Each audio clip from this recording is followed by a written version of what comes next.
Welcome to the State of Our Union, the podcast where real love meets real life. I am your host, Karen Williams, author, speaker, and wife of over 30 years. This is the space for honest conversations around marriage, commitment, conflict, healing, and learning how to choose each other daily. And it's even during the times when life gets heavy, because love isn't just about the vows we take. It's about the work we're willing to do together. Each week, we'll have conversations that inspire, challenge, and remind you that even through loss, disappointment, and change, your relationship can grow stronger. So wherever you're listening from, whether you're driving, cooking, working out, or lying in bed wondering if you're alone in this, just know you're not alone. So take a breath, lean in, and let's talk about the real state of our union. All right. So as you know, I'm Karen Williams, and I am the host of the State of Our Union, the State of Our Union and the Fight to Keep It. Because I always got to add that part, the fight to keep it, because it's a fight, girl. It's a struggle. And so I want to welcome Dez and Patricia to our podcast this evening. I am so excited to have you all. Yay. Thanks for having us. We appreciate it. Love it. And yo, man, this is the exciting part. You guys are joining me all the way from Atlanta, Georgia. I know it, right? I was like, oh my God, what I said, the A is in the house. Oh my goodness, love it. And so by now, most of you already know me. You know, Rob and I have been married for 33 years. We have a bunch of kids, a bunch of grandkids, and we live in Las Vegas. But tonight, we want to really dive into Dez and Patricia's life just a little bit. We promise we won't talk about nothing too embarrassing, but we're going to see what this conversation go, right? So, Dez, I'll start with you. So tell everybody a little bit about you and Patricia. And then Patricia, you can just dive in there and weave in, nothing about this podcast is super formal. We're just a bunch of, just friends sitting around talking. So we've been married for 23 years. Yeah, nice. It's not Right. We've been married 23 years and together 27 years. 27 years. Okay. So, Cool. you want to start? No, you go. You want me to go? So I'm Patricia Pickett. I'm married to this handsome thing right here next to me, and we have an amazing marriage, amazing friendship. I'm part-time. I'm a substance abuse counselor. I've been doing that for 20 years. I have a degree in social psychology and a minor in criminal justice. And whenever I'm not playing a counselor to my patients, Dez and I have a company called Off the Chain Management LLC, and it is an entertainment talent agency. And we mainly specialize in celebrity talent bookings. That's what we do part-time when we're not at our regular job. So that's a little bit about what I do and what we do on the side. Kicking it over to Dez. Hello, everyone. My name is Orlando Pickett, better known as Dez. To the ones that know me, the ones that are out, Dez. When I'm not doing OTCM with my business partner, my better half, I'm a driver for Cold Freight Company Services, and when I do that part time, I'm also artist management and stage management for a lot of multinational concerts around the world. Yeah. And that's the cool part about it. Let the audience in on this a little bit. I met Patricia, I haven't met Des in person yet. That's the part, but we're already knowing each other. Patricia is actually my sister's manager, and so that's how we, our relationship kind of kicked off. And so, it's just always awesome to meet other amazing couples that have marriages that we can learn from. For me, I really believe that marriage is really a legacy that we're leaving for our kids and their kids when we leave this earth. It's that deep for me. I think, we hear a lot about unhealthy relationships and marriages that are not working and marriages that are broken. And so I really believe that if we can start creating platforms for healthy marriages to have a voice, to start talking about some of the things that, what you've gone through, but how you've gotten over some of those things and how those things have brought you closer. In the previous episodes, Rob and I shared a little bit about some of the struggles that we've had over the 3 decades. Now, you can't be married for 3 decades and not have gone through something. You know what I mean? We talked about the death of my parents. We talked about the death of our son. We talked about, moving, living in different countries, our military career, all the things. Go back and listen to the all episodes, y'all. We ain't trying to do a preview, but, those are some of the things that we talked about. And so we're gonna dive right in. And as we continue the conversation, more introductory stuff will come up. So if you really want to get to know them, we're gonna have some information in the show notes, so you can definitely get a hold of them. If you know anybody that's looking for, promoters or management companies, they are your people. All right. Yes. Yeah, so you guys live in Atlanta now, but Mhm. I know that you didn't always live in Atlanta. So tell us a little bit about where you guys moved from and definitely how you guys met. So we are originally from Birmingham, Alabama. That's where we were basically born and raised. Mhm. And we moved to Atlanta in 2013. So that's when we came over here. Just really living in Alabama, we capped out on the entertainment industry. You could only do so much. We were always just driving to Atlanta for all the projects that we were getting booked for. Right, right, We may as well move there, so right. we really sought after God to Mhm. tell us when we should move, what the time would be the best for us. And I remember we ended up, instead of going out for New Year's Eve, we ended up going to church instead. Yeah. And our pastor just preached about, hey, moving and going to different places and taking 7 steps. Yeah. We took 7 months. In the seventh month, in July 2013, we ended up over here in Atlanta. And plus, we had to also think about our kids. They were young at the time. Yeah. With that being said, it's a whole new different, and they were young. So by Mhm. them being young, they can probably adapt a little bit more easier than being a little bit older with Mhm. having friends or that to Things that of that nature. Yeah. Yeah, because even when we moved from DC to here, our kids were young. I ain't had no job, so I ain't had nothing ain't had nothing holding me in DC. Well, I shouldn't say that because my job was a stay-at-home mom. That's really what I did. I homeschool my kids. And I remember even thinking it won't be as hard when we make the move. Like you said, they adapt so much easier when they're younger versus when they are teenagers and have that emotional attachment to their friends and all of that stuff. So I definitely get that. And it's so funny how, okay, so you talk about the move. How did you guys meet before we even talk about, marriage? How did you meet and think that this is the person I want to spend the rest of my life with? How did that come about? Who's going Well, first? we met through, but before we was behind the scenes of, management, celebrity talent bookings, we were also professional background dancers. I was a choreographer. Once the artist decided to have audition for dancers, Patricia was one of the dancers. No, So to make a long story short story long, we couldn't get along. we hated each She was other. trying to take my job. Saying Every dance count that I would put together for the group, she would always have something to say. Now, mind you, it's three young ladies and two guys. So Uh-huh. as a choreographer, I was still one of the male dancers in the group. Right. So she would always come to her. Now, keep in mind also, we rehearse 7 days a week. Yeah. So everything has to be perfect for the artist.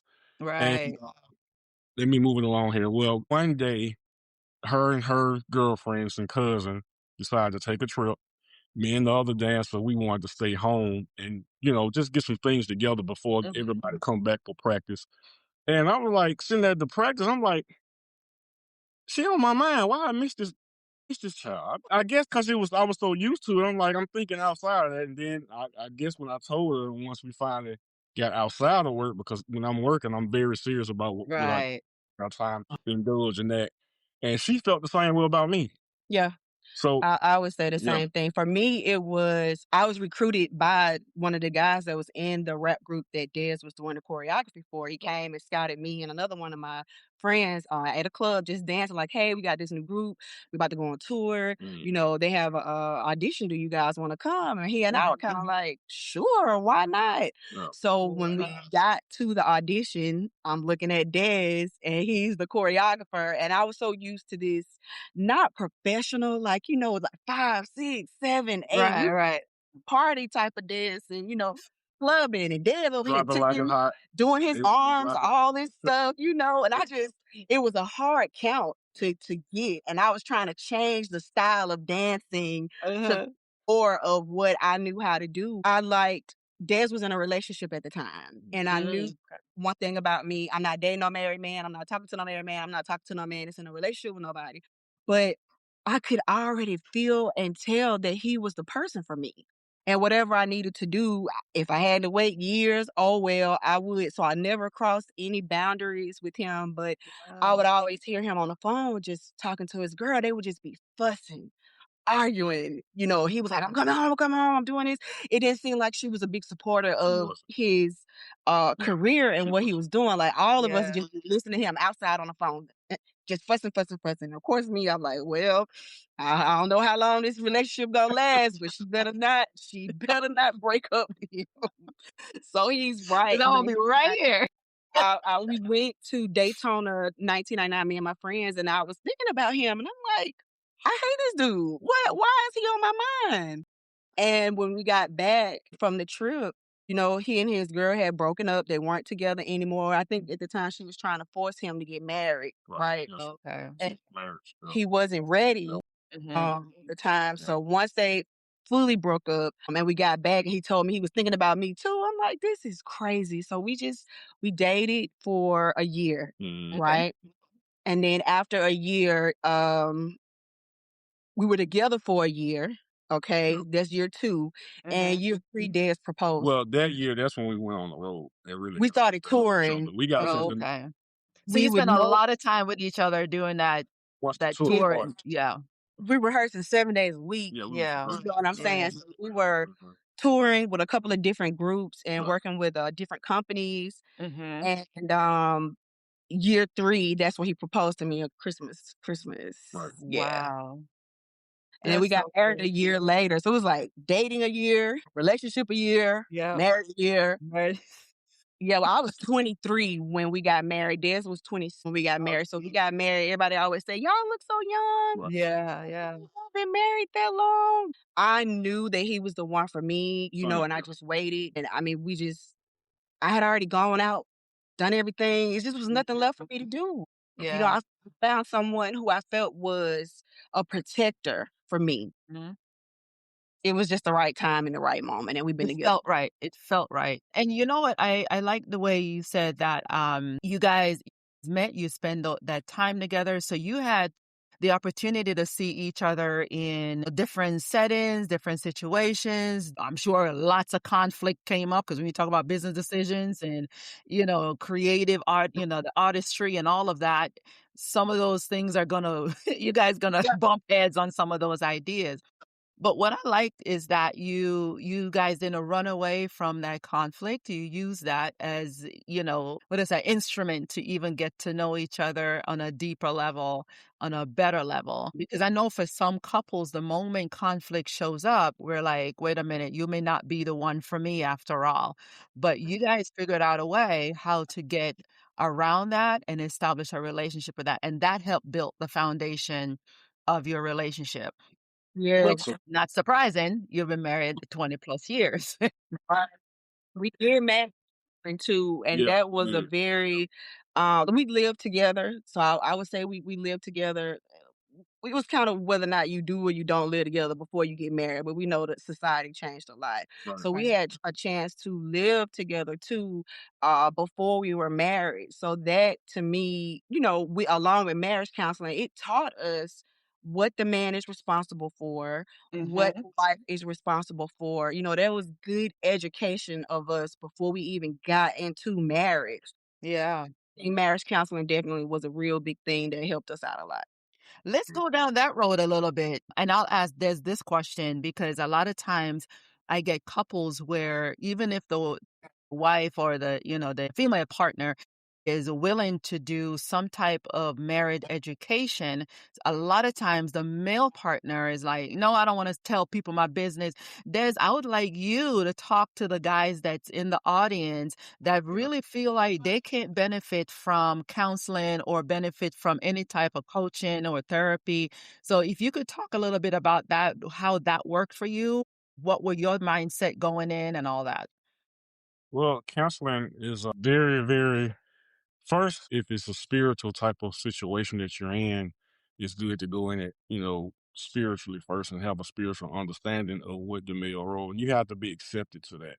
So accepted to things that, like she said, what the man role is supposed to do, and that way you'll know if the marriage is the thing for you, or you need time to grow as a young man and as a male partner to understand the role that you'll be playing pretty Mm-hmm. much for the rest of your life if this something you want, indulge in. So I really recommend for the young men that are thinking about pursuing that route. It's a great thing to do to have that counseling. So it's nothing bad at all, and it's a great learning tool, and it's a great motivational, spiritual journey that you'll take with your partner to be for the rest of your life. Yeah. But I don't want to. I'm gonna be objective here.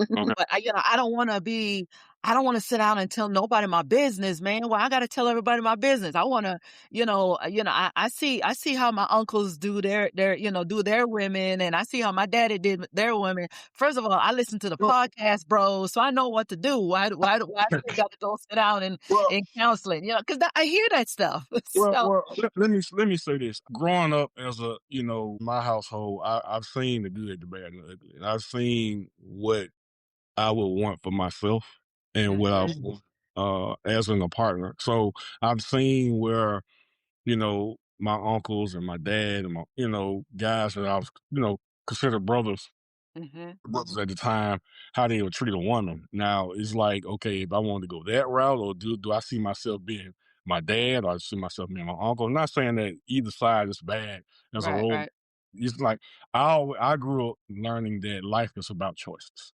So I mean, A, B, or C. So just hmm it's your choice. It's your life. So that's how I was grew up with. Far as just understanding that what a real male is supposed to do, a real yeah. supposed to do. And I take pride in that, so. So at the end of the day, you're saying we all got choices to make. You decide the type of husband that you want to be and get the Absolutely. help that Right. you need to show up the way you want to show up. Absolutely. Like I say, I think in a relationship, if you doing right, like that true thing boomerang that's really real. It go for men too now. Hey, that's real. So I Yeah. mean, keep in mind. So yeah. Yeah, absolutely. Let's look back. Let's kind of fast forward a little bit, and I want to talk a little bit about how you guys navigate those challenges because you didn't get to this place without having any challenges at all. It wasn't a smooth sail. Everything did not go right every week because this podcast is really aimed at that young couple who is at year 3. I say about year 3 because year 1 and year 2 is all honeymoon and everything is all spicy and looking good. Now, year 3, there may be some kids in the equation, somebody working too much, somebody feeling alone. They're at that point now where their identity is now being in question. What? I didn't get married to stay at home. Why am I staying at home by myself? Talk to that one couple who is now at that stage where they're like, I don't know if I want to do this. I can't see myself doing this for the rest of my life. So talk a little bit about that, how that was for you guys. Um, I think the biggest thing that over the years we learned is communication. That's it. You have to have I mean, Say that uh, again, girl. Say that again. Say that again. Say that one more time. communication. communication is key. Thank you. I mean, if you don't communicate, the it's just hard. It really is. And then sometimes you can assume how a person feels, you can assume what they're thinking, and you can be 100% wrong. Right. You can live in the same house and have a lot of miscommunication if you It's don't true. tell the truth. We learned sometimes we used to be having 3 to 4 meetings a week just to say, "Did I tell him this? Did I tell him that? Did I forget to tell him this? Did I forget to tell him that?" If I'm having a bad day, it's okay for me to communicate with my husband that I'm having a bad day. It might not be nothing that you did, but I'm letting you know just because 'cause I'm quiet, I'm not saying anything, it's not you. It could be something else. And I think communication is the root to keeping a marriage together. Yeah. God first, then communication. God first. Yes, definitely God first. God always first now. But I really believe that, especially from a coaching perspective, I always tell my clients, communication is the lifeblood of your relationship. Because Right. as you know, the moment communication stops, your marriage is about to die. It's on the way to death. It's Mhm. You down. know, It's just because down from there. it's downhill from there. Exactly. Was there a time when you guys struggled with communication? I think Mm, the beginning of our marriage, I feel like we did, struggle with communication because we weren't communicating on a regular basis. We were so busy and we was traveling the road so much. yeah.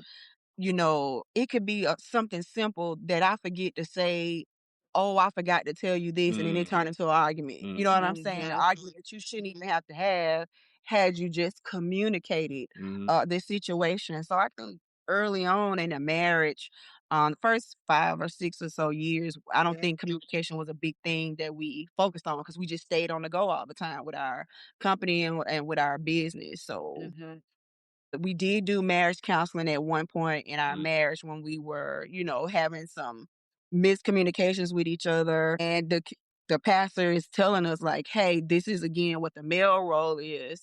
This is what the female role is. It could be, Dez has to do this. Patricia, you got to do that. Now, learning how to be submissive to your husband is not an easy task. Especially for strong women, Independent, and you think you know independent, everything. strong women. Lord Jesus, help us. Bless us, bless it. So yeah, I think that in the beginning of the marriage, and once we learn to communicate with each other better, mm, we go months without having an argument about anything. Yeah. Yeah. So when we say communication, I want our audience to really be paying attention to what this actually means. It's not just, we're not talking about a board meeting, and we're not talking about every conversation have to be like what is it, a Davos meeting or a world summit. We're Right. talking about even shooting a text to you to say, "Hey, let me, staying late at work," or "I'm going to yeah. be out of town this weekend," or, things like that. Um, because what I'm hearing that you guys, because of the nature of the business that you guys do, you spend a lot of time either together or on the road. Now, Yes. how do you carve out time specifically for you, just basically Des and Patricia, like a date night, or to actually nurture your relationship? What does that look like? Well, in between times, like while we're in the entertainment business, so entertainment business have quarters, right? Mm. So a lot of times you have the first quarter, second quarter, third quarter, and the fourth Fourth. quarter is almost pretty much close to holidays. So we like to try to plan a lot of family time, trips, a month out, and let our clients know, like, look, the month of this month right here are all A December. months. It's straight family.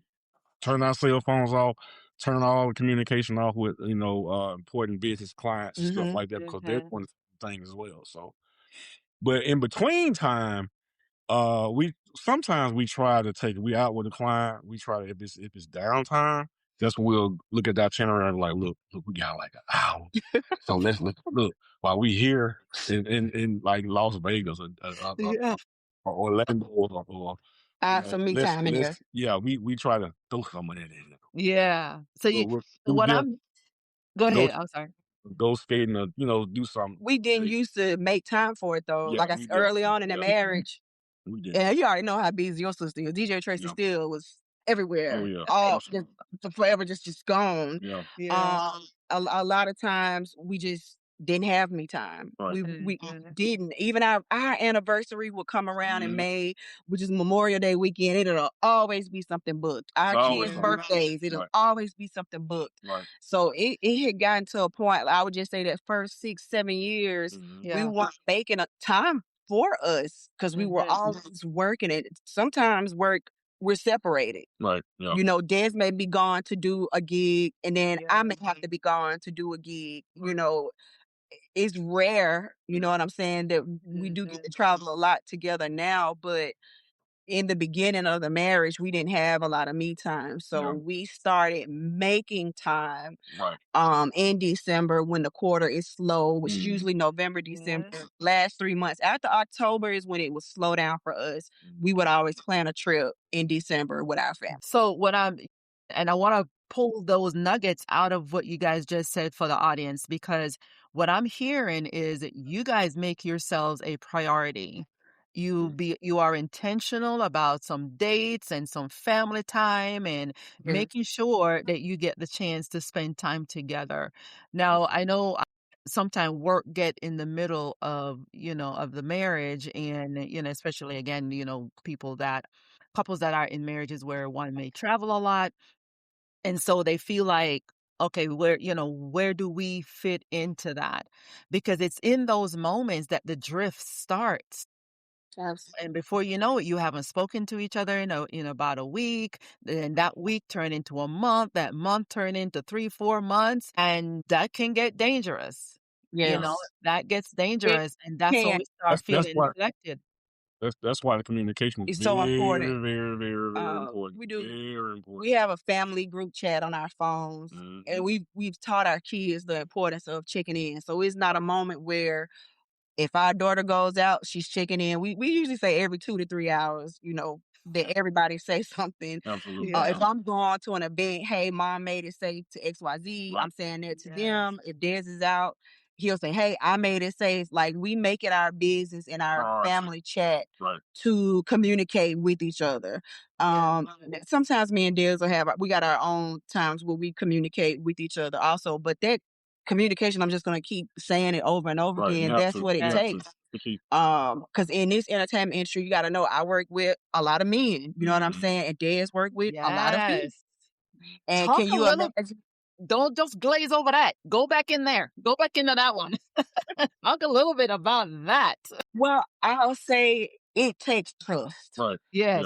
It Yes. just, you got to learn how to trust your partner. It takes two people to make a mistake. You got to learn trust. I was very jealous. In the beginning of our marriage, I just was just jealous, just mad, jealous, just jealous, jealous, jealous. I'm And how jealous. did you move past that? How did you intentionally move past that season? What made me? Because one, Dennis will say, you have to trust me. You know what I'm saying? It takes two people. I have to be selfish to be that person I don't want to miss out on my wife and my kids. I love y'all. I could not imagine not having y'all. So you got to stop thinking these things. And I think if I went a long time without texting and you don't hear back from me, then Des can start formulating whatever you want to formulate. The deal will always stay busy. Stay in your head, Right. making you That's think why all these communication. things that aren't good. So Yeah. that's where we solidly learned, even when we were working separate from each other. And it's so many people in the entertainment industry that don't want to see you married. Yeah. I mean, you would be surprised at how many people tried to split me and Dez up throughout these years in the entertainment industry. Oh, we just want her. Oh, we just want him. And we just got to a point where it was like, no, you get us. Right. If you can't handle having both of us, then that's just a problem that you're just going to have to deal with, because we're a team. Right.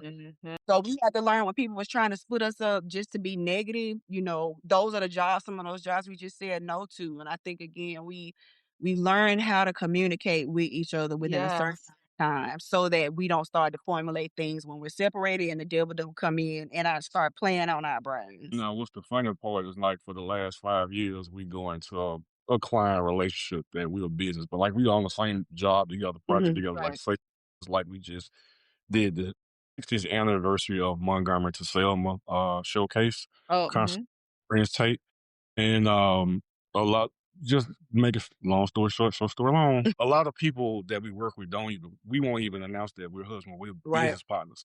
The way they find out, if they look at the call sheet or something, they see our numbers, our information on it, like pick it. Just like, Wait a minute, y'all just married? put two and two together. That's how That was long. like, how y'all been here this whole Yeah. time? You know, that booking we had Lorenz Tate for the event, and he just couldn't believe, like, y'all don't even sit on the set and act married. Right. You know, Yeah. this was the stage manager, right? And I was assistant stage manager, and they just happened to put two and two together to figure out that we were actually married. So a lot of times we don't even tell people because we want to be respected in the roles that we're in. Yes. Yes. Now, I've asked several other couples this that have businesses together. Mm-hmm. Now, I love my husband. He knows that I do. But I'm like, bro, I could not be working with you 24/7. I nope, mm-mm. Because see, I'm a little bit on the chaotic side. I'm just like, I shoot from the cuff a lot, and I'm like, oh, I'm just gonna go with this kind of flow or whatever. Mhm. Him, on the other hand, he's detailed. He's all about precision. He's an audio engineer.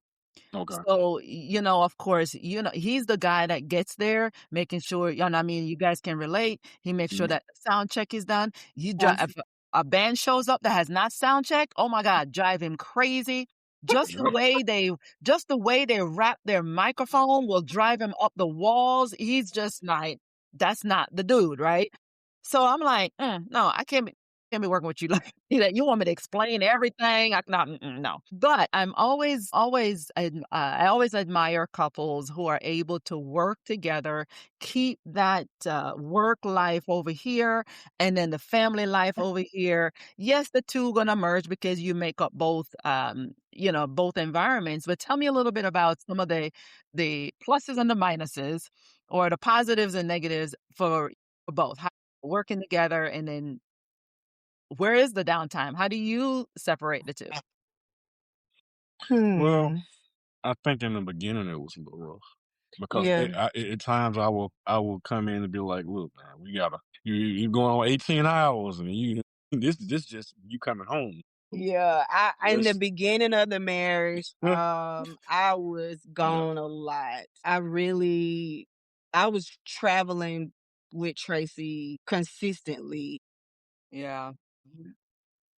And then, we try to figure out a way that we both can work certain jobs together. I will even go back as far as what you were saying, like how did we make this work? We love the same things. Like it's probably rare, but me and Dez had a whole lot in common. Mhm. I learned a lot from him about entertainment. We met and both I had a modeling agency Right. that we worked together with, and we kind of merged our businesses together with another business partner to kind of, keep things, what's the word I'm looking for? Just balancing out Balance. what we Okay. were doing. And in the beginning of the marriage, we had to be separated a lot. It was a lot going on. Even Dez had to move to New York for like 2 months Right, with a client. Oh, with wow. client for work. I was Yeah, married. yeah.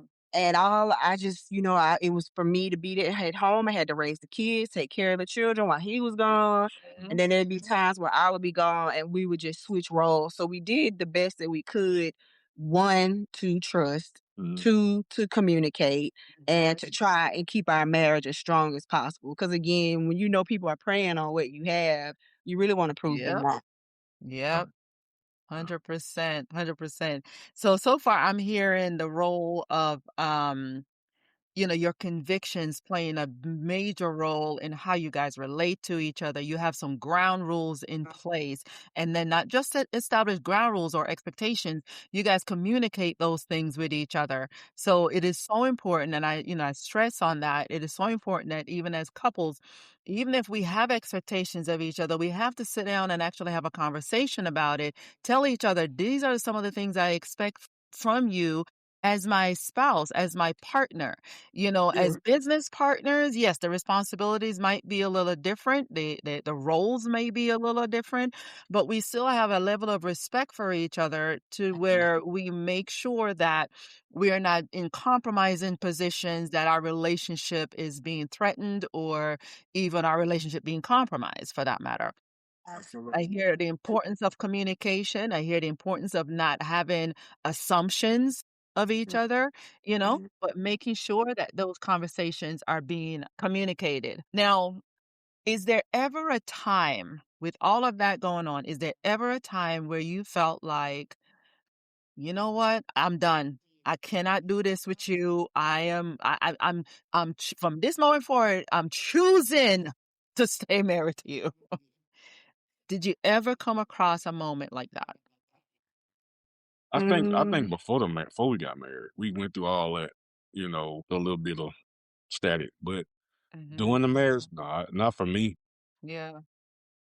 I respect those vows, and I respect her Yes.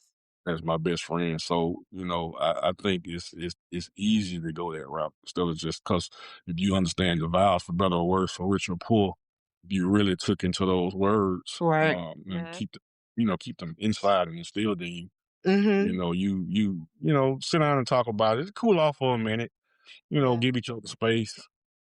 And really sit down and think about it. We'll both come to each other. I'm I'm sorry. I'm sorry. sorry. We'll talk about it. We'll come up with a solution, and we'll work it out. So, Divorce is I, not an I option in yeah, this marriage. Yeah. That is one thing that we just know it's not an option. No right. matter how Yeah. hard our marriage get or no matter what we get into with one another, nothing is worth us leaving because we really think about the vows that we told God that Right. we Yeah. would stick together, period. Right. So we don't think the D or use the D word because Right. there's just not anything that we can do. Yeah.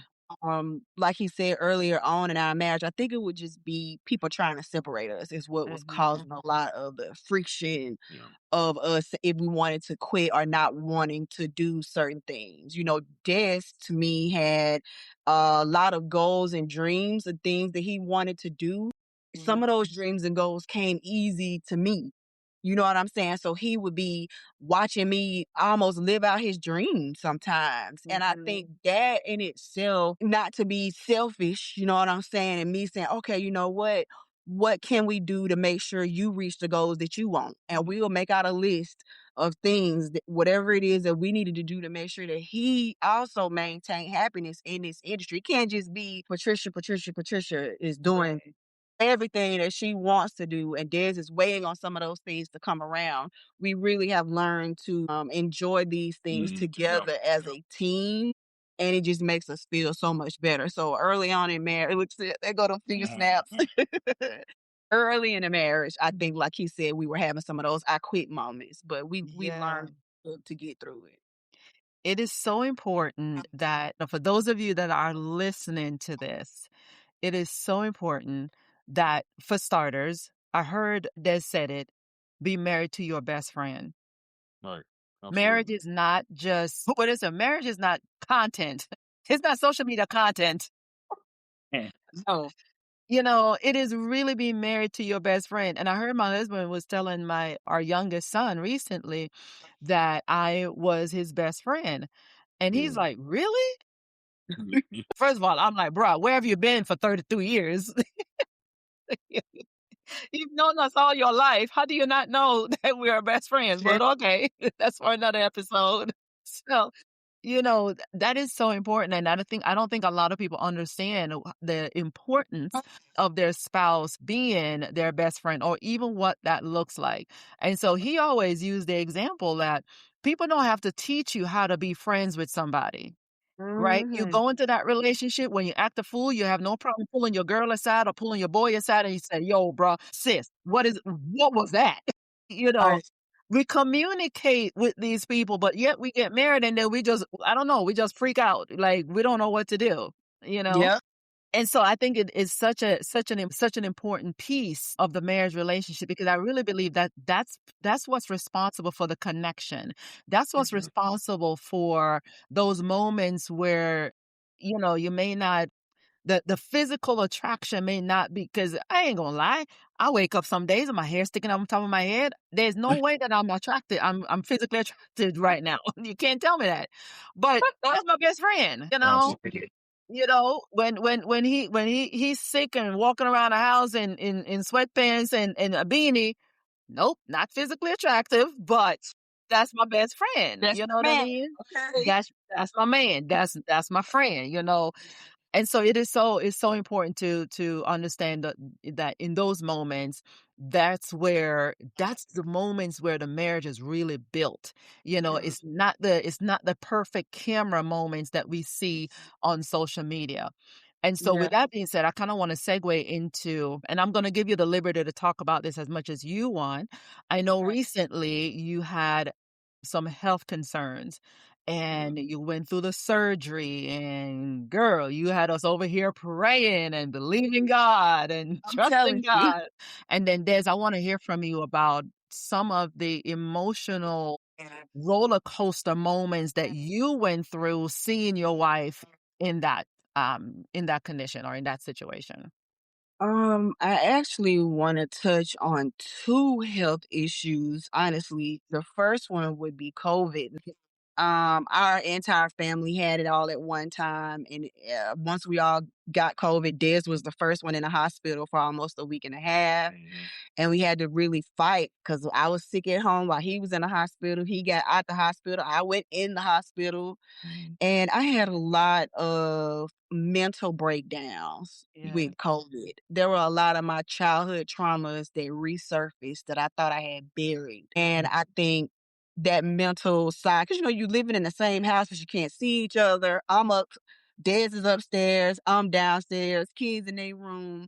I'm sick for literally 76 days straight, just can't do this, can't do that. The days that I did get in the hospital, being away from him, I think he was there for me regardless of the mental breakdowns that I had. You know what I'm saying? And me Yeah. having all these childhood memories come back, that literally took a toll on my entire family for them to have to be there for me. So one, COVID was hard. I never had any mental health problems until after COVID-19. Yeah. That's when I started seeing a counselor and I had to see my psychiatrist, and I've been on my medications, doing everything that I'm supposed to do.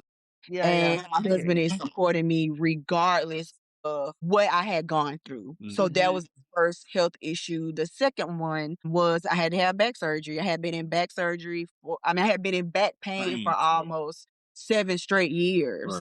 And in pain management for 7 years, just constant chronic back pain. And had to really make the final decision if I was going to go through and have a back surgery, which was a fusion. It's just a serious surgery. I have 4 titanium screws in my back now. And that was a very scary moment because Des had to take 2 months off work to take care of me because you're on bed rest for 2 whole months. So those were 2 things health wise that I think took a lot for him to be there for me. Yeah. Yeah. So Des, talk to us a little bit about that. What was I mean, besides being in, caretaker mode, what was happening for you in that moment? Talk, were there fears? Were they just, because sometimes in those moments we can go on autopilot and we just get in there, we just start doing, doing, doing. But describe what that was like for you. Well, it was a mentally tough. You have to be mentally tough first. And making those decisions and being there for my best friend was not a hard process for me to do because I know she'll do the same thing for me.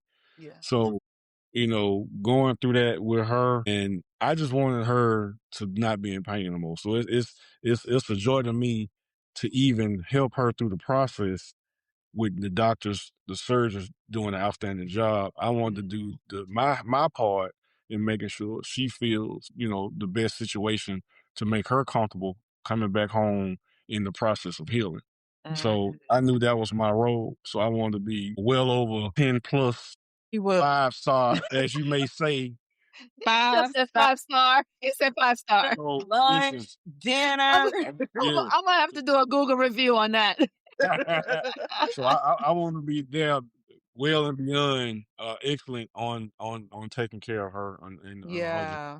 So she needed to get what she needed to get well. And the To business be still had to go right. also. Right. So Yeah. he also had to make I had sure that the business was still handled. Like we had meetings prior to, because everybody used to talking to me. review Everybody used to contracts. dealing with Yeah, me because she yeah. all the time. Like Right. Patricia this, Patricia that. No, like there's a time where we have to actually transition, Right. and We had Orlando's to reverse reverse roles. roles. Yes. We had to do, negotiation contracts that Yeah. she would do. I had to do those. Plus, being there and I had to be mom and dad at the same time for the Yeah. key. Well, so yeah. I enjoyed it. He did a But great job. I'm she back healthy. So I'm pain free yeah. now. Yes, listen, thank God to see you. When I saw you, like the last time I saw you in Atlanta, you were standing straight up. I say, yes, Jesus. That was good. Yes. So Because God, that's it, when we think about the partner that we have, when we think about stepping into marriage, that's one of the things that Rob and I shared in one of our episodes was I was 5 months pregnant with Jordan when I had to have appendix surgery. And Mm. the question came down, if you have to save my wife or save the baby, which one you want to do? And of course, my husband's like, you might want to save my wife. We can make another baby. You know? I was saying the same thing. Yeah. Because at the end of the day, that's the person that you want outside of your operating room. That's the person you want in your waiting room. That's the person you want making financial decisions when you're not there. That's the person that you can trust with your kids. You know, the in your case, the business side of what you guys do. And on the flip side of that, we still have couples who don't even merge their checking account. And so we can't if because to me, I hear people say that, and I know we kind of segueing into that as well. But if I can't trust you to care for me if I'm not well, or let me flip it, if I can't trust you just to not bounce a check, Right. can I trust you to talk to the doctor about whether or not we need to amputate this leg if I am not awake to answer that question? Right. And that is how serious marriage is. Marriage is not social media content. It is No. real life. This is your person. Yes. That's Yes. I true. know, Patricia, you and I talked offline about this before. What are your thoughts on, whether or not people merge their finances and what that looks like and that 50-50 marriage and all of the things that we read on TikTok? I just, I want people to know when you are married, you become one. Yes. And what's mine is yours, and what's yours is mine. Yes. And since I was 23 years old, Dez and I have had the same bank account since I was 23. So we don't know it no other way. And I'm not saying that because I do know a lot of friends that are married, they file separately and they have separate bank accounts. And I don't judge them. Right. Yeah, this is not a judgment. This isn't a I judgment. just don't understand why it can't be the same. It's like we don't even look at I make this much, he make this much. It's like both of our paychecks go in. We pay our bills afterward, pay our bills first. Well, we tithe first, then we pay our bills. And whatever is left, we may even just say, hey, I want to get this, or hey, I want to get that. And we just, we communicate when we Again, buy. the communication. The communication. Yeah. We communicate like, hey, I ordered this off of Amazon, or I need to get this. Or our investments. Yeah. Yes. Personal endeavors. But it's still the same foundation right. of the same account. It's not like, hey, I got 1,126 cents left. We don't know what that feels like. That's a foreign language for us to separate our money. So, and I want people to understand who watch your podcast and watch your show is that it's okay to have a bank account with your husband. Yes. That y'all share all of y'all money. It goes into one pot. Yeah. It should have to be separated. And I just, I'm happy with what it's worked for us this long, and it Yeah. can work for someone else who like, what would you be afraid of to give it a try? Yeah. Because as like, and that's the word right there. There's a fear at the core of that type of decision. I simply don't trust you. I'm Mm, afraid that at some point you're going to take all of my money and then I'm left vulnerable. I'm left with nothing. And a mm, lot of us are not willing to step into that level of vulnerability, not realizing that there's so much freedom on the Mhm. inside of that vulnerability. Now, if you are not married to someone where you feel that free, there, what I said, therein lies the problem. It's not right, about the bank account anymore. It's not about the money anymore. It's you not being able to feel safe and vulnerable with this person that you said you're married to. And at right. that point, there needs to be a conversation with a professional because you simply don't have the tools to go deeper in that relationship. And before you know it, if fear is at the core of your relationship, eventually your relationship is going to die. Yeah. 'Cause You got you everything's gonna gotta be have done out of fear. you gotta have that trust there. You gotta build that foundation of trust and communication. Those are 100%. two of the most important things that you need as far as a foundation for your marriage. 100%. 100%. All right. I know we can talk about oh my God, we can have this conversation all day. But the last area that I want to discuss with you guys, what would be your advice to any young couple right now who's considering divorce? You know what? I don't know what to do. I'm done. I'm not going back. This is it. We're out. What would you tell them? What's that one thing you would tell them to try before they call it quits?